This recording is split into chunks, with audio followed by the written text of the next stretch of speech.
Ladies and gentlemen, the defendant says it was not to blame. It says that it was shifting this car attached to an engine. It describes the movement and through its witnesses declares that no obstruction existed between the main driving upon the truck and the car, that the bell was ringing, that there was an automatic attachment that kept it ringing from the time it was detached from the main train, as I understand the testimony, continuously ringing all the time down to the time of the accident.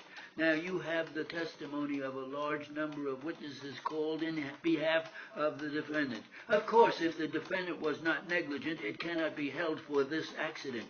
Unless the defendant is liable under the law, that is, unless it is proved that the accident itself happened through the negligence of the defendants, and without negligence on the part of the parties claiming damages, then to take the money of this railroad company and hand it to the plaintiffs would be no better than to break into a merchant's safe and hand his money to the passerbys.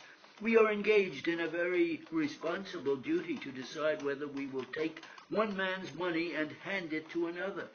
I say man, because this defendant railroad company is entitled to the same fair treatment that any individual is. I know I do not need to tell you that. There are the witnesses for the plaintiff tending to show this man did exercise reasonable care. He had occasion to drive upon the railroad's property. I think counsel for plaintiff did properly characterize him as an invitee, one who was invited there, according to the plaintiff's own story. Remember, he was peddling, as it has been called, going in a truck selling things in the country to farmers and to the miners, and among other things he sold were fresh meats. And we can understand that fresh meat had to come in at intervals. He could not keep it in stock. He was going to the depot of the defendant over this roadway made by the defendant as an invitation to those having business with the railroad company to use it. The question of whether it was a public highway or not is of no importance.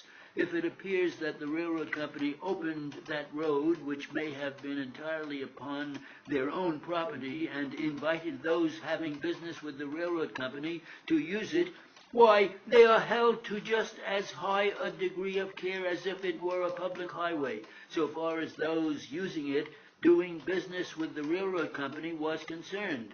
You see, it is common sense. The plaintiff said he turned toward the railroad and he saw a train that had been pulled in, and he saw a train that was broken apart in order to make a passageway across, as I understand the testimony, and he saw the engine and car that afterwards came in collision with his truck, some distance up the track to his left.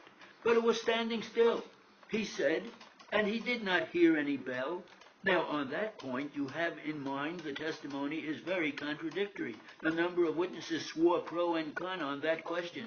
You will have to consider it in the light of all the circumstances and the reasonable probabilities, and make up your minds where, in all human probability, the truth lies. Then let us consider the obstruction there.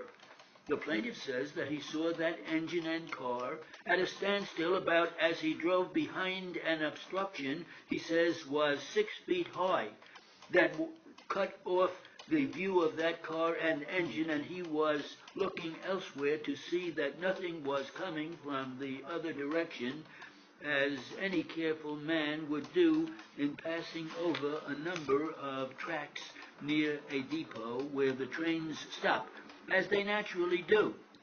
He says he was doing so, and as he drove beyond the pile of ties on his left, the front wheels got on the railroad track and the car collided with him. Now, in the light of all the testimony, giving attention to the testimony of every single witness, which theory of this accident is, in all human probability, as nearly as we can figure it out, the correct one? Now, it is for you gentlemen. I am glad that I am relieved of the responsibility of passing upon that question. But these controversies must be settled. Here is the tribunal for their settlement. You are the 12 men upon whom your state calls to pass upon this controversy, and I want you to face the responsibility.